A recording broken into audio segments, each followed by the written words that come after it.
7 things nullify your fasting. The things that void your fasting are 7. If you avoid them, you don't have to worry about anything else, because now you know that these 7 nullify your fast, so anything else does not. Eating and drinking, anything that goes into your stomach and through the mouth or through the nose, then this nullifies your fasting. Even if you swallow a stone, it nullifies your fasting. Whatever takes the role of food and drink, such as the IV, if you have galactose, for example, that you can live for 3 to 4 days without eating and drinking, just because of this IV is going into your veins, this nullifies your fasting. This means that if I take antibiotics, Voltaren shots, insulin, penicillin, anything that does not nourish me, and not take the role of eating and drinking, this doesn't nullify your fasting.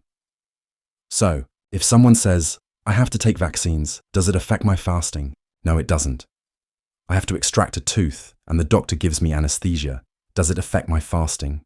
The answer is no. Chi, vomiting. Intentionally, I ate too much. I have something going on. I don't like it.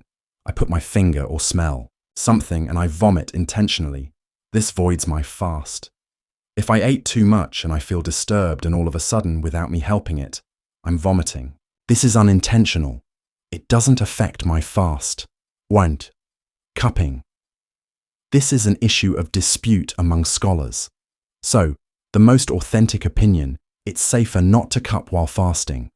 Cupping is having scratches and slashes on the back of your neck or on your shoulders and then extracting the rotten blood. It's a form of healing and medication. The Prophet Muhammad, peace be upon him, encouraged it.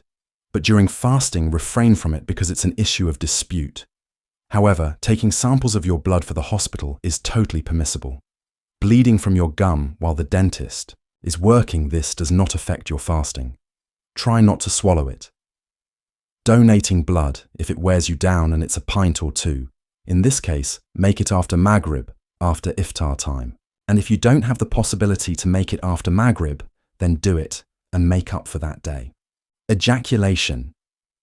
Any person ejaculating while he's awake, of course, because this is different than nocturnal emission. When you have wet dreams, when you ejaculate while sleeping, this doesn't affect your fast at all.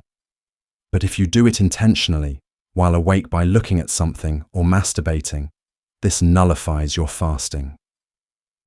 Intercourse.